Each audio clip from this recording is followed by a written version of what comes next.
సూరజ్ జ్యోత్స్నమెడలో తాళి కట్టిన తర్వాత ఇక పంతులు గారు అమ్మ హోమగుండం సిద్ధం చేయండి అని అనడంతో ఒక్క నిమిషం పంతులు గారు అని అంటుంది జ్యోత్స్న. దాంతో అందరూ షాక్ అయిపోతారు. ఏంటి జ్యోత్స్న, ఏమైంది అని అడుగుతుంది సుమిత్ర. నేను నా భర్తతో 7 అడుగులు నడిచే ముందు కొన్ని నిజాలను బయట పెట్టాలి అని అంటుంది జ్యోత్స్న. దాంతో శివన్నారాయణ, ఇదేమైనా బొమ్మల పెళ్ళి అనుకుంటున్నావా?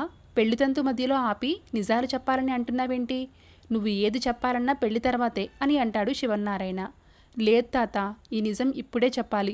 నేను కొందరికి రుణపడి ఉన్నాను, వాళ్ళ రుణం తీర్చుకోవాలి అని అంటుంది జ్యోత్స్న. ఎవరి రుణం అని సుమిత్ర అడగడంతో ఎవరో కాదు దీప అని అంటుంది జ్యోత్స్న. దీప అనాథ అని అందరూ నిందించారు. అలాంటి వాళ్లలో నేను ఉన్నాను. కానీ నిజం ఏంటంటే దీపకి అమ్మా నాన్న ఉన్నారు. వాళ్ళెవరో నాకు తెలుసు. దీప అమ్మా నాన్న ఈ పెళ్లిలోనే ఉన్నారు అని అంటుంది జ్యోత్స్న. ఎక్కడో ఉన్నారో ఎవరు అని సుమిత్ర అనేసరికి ఇటురా మమ్మీ, డాడీ నువ్వు కూడారా అని పిలుస్తుంది. దీప నువ్వు కూడా ఇటురా అని అంటుంది జ్యోత్స్న. వద్దు జ్యోత్స్న అని దీప అనడంతో నువ్వేం మాట్లాడకు, నాకు నీ రుణం తీర్చుకునే సమయం వచ్చింది, రా అని అంటుంది జ్యోత్స్న. ఇక దీప రావడంతో ఇప్పుడు దీపని వాళ్ళ అమ్మ నాన్నలకు అప్పగిస్తున్నా అని అంటూ సుమిత్ర దీపల చేతుల్ని కలుపుతుంది జ్యోత్స్న. దెబ్బకి అంతా షాక్ అవుతారు. సుమిత్రకైతే ఏమీ అర్థం కాదు.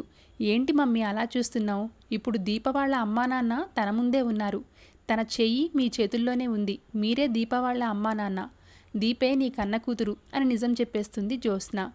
ఏంటే, ఏం మాట్లాడుతున్నావు? దీప నా కన్న కూతురు ఏంటి అని అంటుంది సుమిత్ర. అవును, దీపే నీ సొంత కూతురు. నీ బిడ్డే తల్లిని వెతుక్కుంటూ వచ్చింది. తల్లి ఎవరో తెలుసుకుంది.